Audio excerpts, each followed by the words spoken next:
glorificado, bendito és o nome santo do Senhor.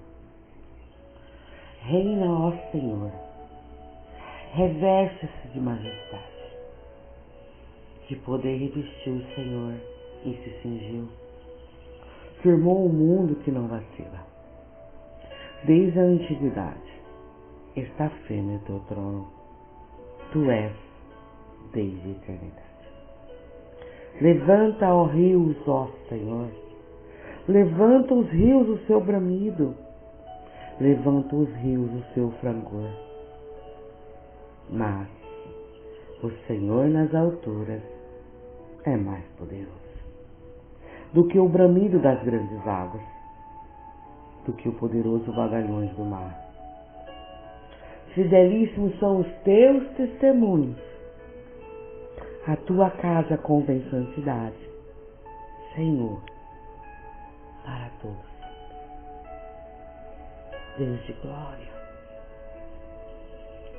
que faça presente, Senhor. Que não volte, Pai, as suas palavras para mim vazia, mas que ela entre, Senhor, no coração dos meus irmãos e preencha tudo aquilo que precisa, Senhor. Nem que falte, nem que sobreveja, mas que preencha e que complete o dia de cada um. Bom dia, meninas. Boa tarde, boa noite. Não sei a hora do áudio que vocês vão ouvir, mas que seja em qualquer hora do dia, da noite ou da tarde, que seja para a glória do nosso Senhor Jesus.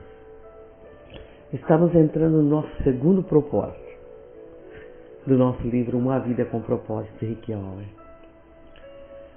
Ele tem nos dado graça, tem nos dado bastante sabedoria, nos ensinado, junto com a palavra do Senhor, um meio prático de como executar, de como agir com a palavra do Senhor em nosso coração, todos os segundos do nosso dia.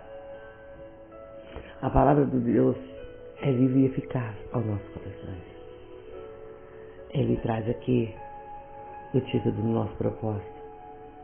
Você foi formado para fazer parte da família de Deus. Em João 15, diz, 15:5, eu sou a videira, vocês são os ramos.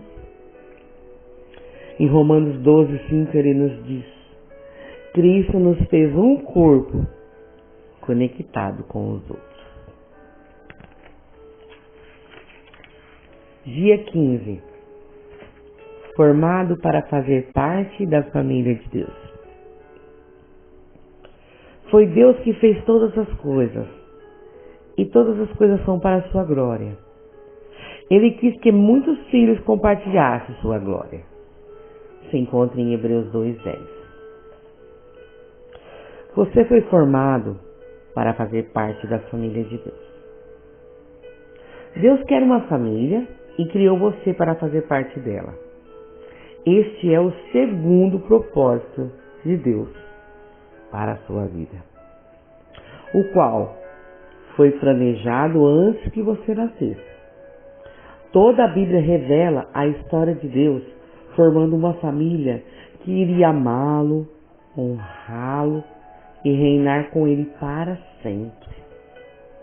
Em Efésios 1:5 diz, seu plano imutável sempre foi adotar-nos em sua família, conduzindo-nos a si mesmo por meio de Jesus Cristo. E isso lhe trouxe grande satisfação. Deus é amor. Por isso ele dá imenso valor aos relacionamentos. A própria natureza de Deus é relacional, pois ele identifica a si mesmo em termos familiares, Pai, Filho, Espírito Santo. A Trindade é um relacionamento de Deus consigo mesmo. É o padrão perfeito para uma relação harmoniosa e devemos estudar suas implicações. Deus sempre existiu vivenciando um relacionamento amoroso consigo mesmo. Logo, ele nunca esteve só. Ele não precisava de uma família, mas desejou uma. Então, concebeu um plano que consistia em nos criar, adotar-nos em sua família e dividir conosco tudo que possui. Isso dá a Deus um grande prazer. Tiago 1,18 diz: Ele foi pela sua própria vontade que Ele nos deu a vida nova, por meio da verdade da sua palavra. E nos tornamos os primeiros frutos de tudo que Ele criou. Quando depositamos nossa fé em Cristo, Deus torna-nos nosso Pai. Nós nos tornamos seus filhos. E outros cristãos tornam-se nossos irmãos e irmãs. E a igreja torna-se nossa família espiritual. A família de Deus inclui todos os fiéis do passado, do presente e do futuro. Cada ser humano foi criado por Deus, mas nem todos são filhos dele. A única forma de ingressar na família do Senhor é nascendo novamente dentro dela. Você se torna família humana em seu primeiro nascimento e se torna-se membro da família de Deus pelo segundo nascimento. Ele nos deu o privilégio de nascer de novo, de maneira que agora nós já não somos membro da própria família de Deus. Nós já somos membro da própria família de Deus. 1 Pedro 1, 3, Romanos 8, 15 e 16. O convite para fazer parte da família de Deus é universal. Mas há uma condição: a fé em Jesus. Em Romanos 8:34, Atos 2:22, 21, Romanos 10:13, 2 Pedro 3:9, ele diz assim: todos vocês são filhos de Deus, mediante a fé em Cristo Jesus. Em Gálatas 3:26 também. A família espiritual é mais importante que a biológica, porque durará para sempre. Nossa família terrena é uma dádiva maravilhosa de Deus, mas é temporária e frágil, sujeita ao rompimento pelo divórcio, pela distância, pela velhice, e é inevitavelmente pela morte. Já a família espiritual, nosso relacionamento com os outros fiéis, irá perdurar por toda a eternidade. É um laço permanente, é uma união muito mais forte que parentesco de sangue.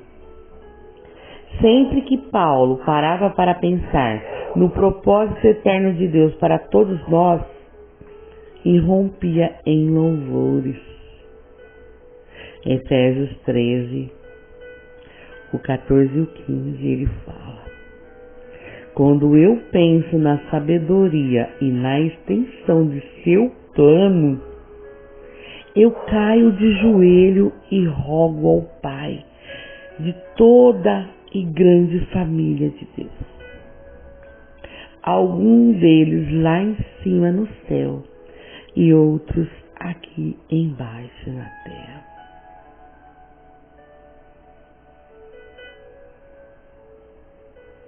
Os benefícios de fazer parte da família de Deus.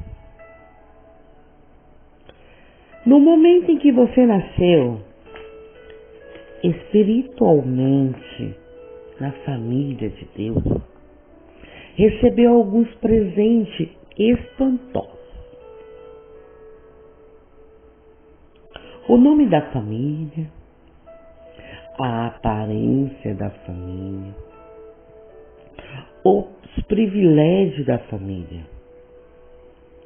o acesso à intimidade da família e herança da família. A Bíblia diz, por ser seu filho, tudo que ele, Deus, possui, também pertence a você. Gálatas 4:7, parte B. Nos traz também Romanos 5:2, Romanos 5:2, Romanos 8:17 ao 29, 1 Coríntios 3:23,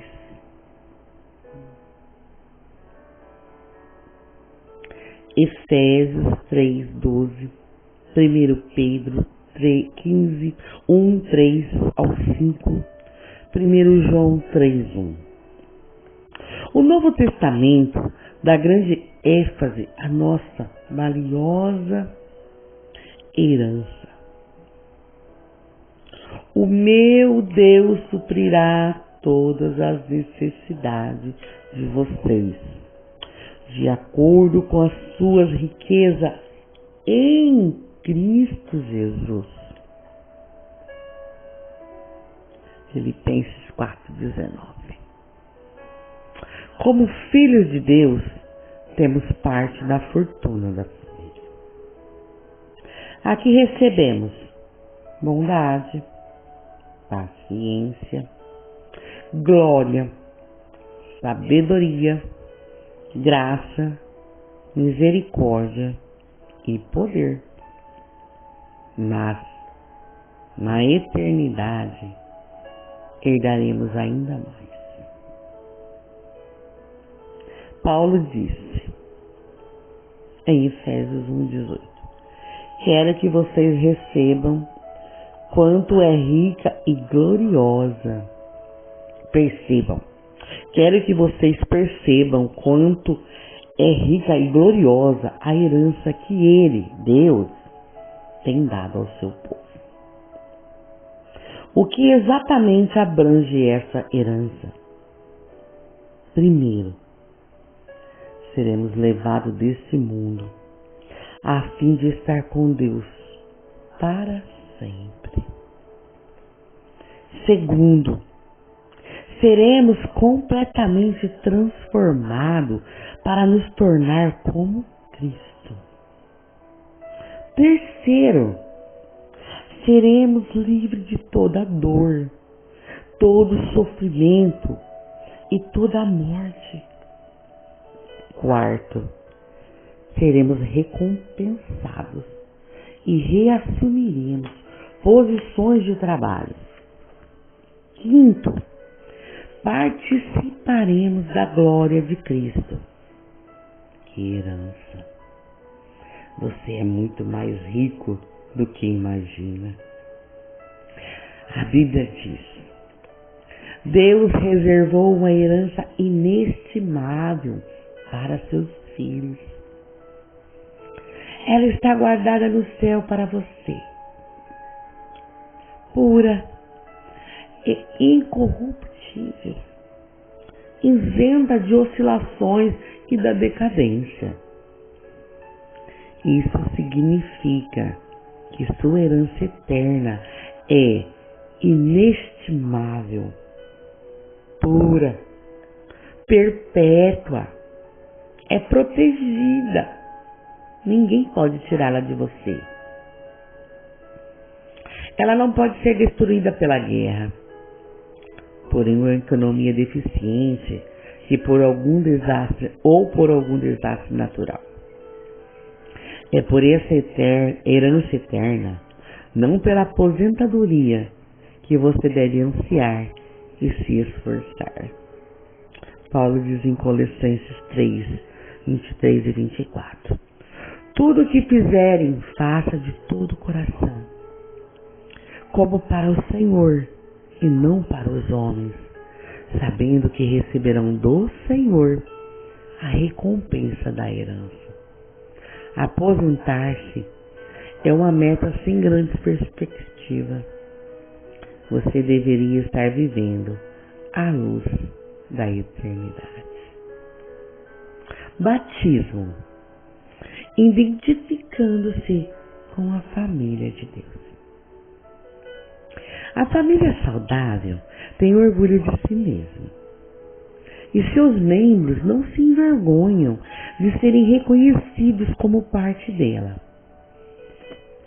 Infelizmente, conheci muitos cristãos que, ao contrário do que Jesus ordenou, jamais se identificaram publicamente com a sua família espiritual, ou seja, não foram batizados. O batismo não é um ritual facultativo que possa ser postergado. Significa sua inclusão na família de Deus e anunciar publicamente ao mundo: eu não tenho vergonha de ser parte da família de Deus. Você já foi batizado? Jesus ordenou que esse belo ato fosse realizado por toda a família. Ele nos disse em Mateus 28, 19: portanto, vão e faça discípulos de todas as nações, batizando-as em nome do Pai, do Filho e do Espírito Santo. Durante anos, esforcei-me para entender por que a grande comissão de Jesus deu ao batismo a mesma importância das grandes missões de evangelismo e edificação. Porque o batismo é tão importante, então percebi que é por simbolizar o segundo propósito de Deus para a nossa vida: a participação na família eterna de Deus. O batismo é pleno de significado. Ele declara sua fé, comunica a morte e a ressurreição de Cristo. Simboliza a morte para a antiga vida e anuncia sua nova vida em Cristo, além de celebrar sua inclusão na família de Deus. O batismo é a representação física de uma verdade espiritual. Representa o que aconteceu no instante em que Deus o trouxe para a sua família. Alguns de nós são judeus, alguns são gentios, alguns são escravos e alguns são livres. Mas todos fomos batizados no corpo de Cristo pelo Espírito. E todos recebemos o mesmo Espírito. 1 Coríntios 12 e 13. O batismo não o torna membro da família de Deus. Somente a fé em Cristo faz isso. O batismo demonstra que você já faz parte da família de Deus, assim como uma aliança de casamento. É um lembrete visível de um compromisso íntimo, firmado no coração. É um ato de iniciação. Não algo que você deva protelar até estar espiritualmente maduro. A única condição bíblica é crer. Atos 2:41, Atos 8:12, 13, Atos 35:38. No Novo Testamento, as pessoas eram batizadas.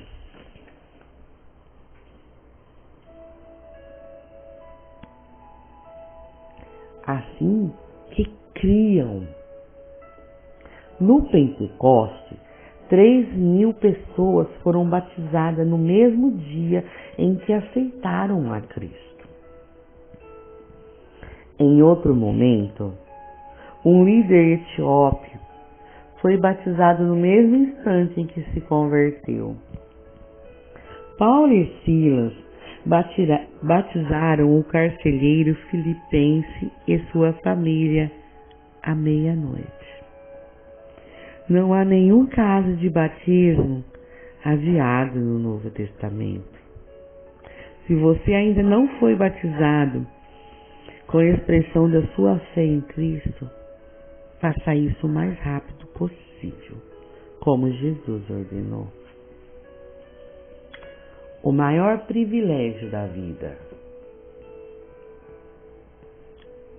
A Bíblia diz em Hebreus 2:11, Jesus e as pessoas que ele santificou pertencem todos à mesma família. Por isso, ele não se envergonha de chamá-los irmãos e irmãs. Deixe essa verdade maravilhosa entrar no seu coração. Você faz parte da família de Deus e pelo fato de Jesus tê-lo feito santo, Deus tem orgulho de você. As palavras de Jesus são inequívocas. E estendendo a mão para os discípulos, diz: Jesus, aqui estão minha mãe e meus irmãos.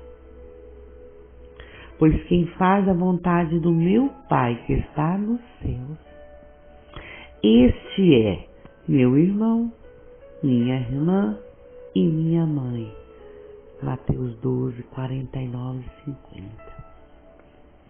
Ser incluído na família de Deus é a maior honra, é o maior privilégio que se pode receber. Não há nada que se compare. Sempre que você se sentir insignificante, desprezado ou inseguro, lembre-se daquele a quem você pertence. Pensamento sobre o meu propósito de vida. O tema para a reflexão é: fui formado para pertencer à família de Deus. Versículo para memorização do dia.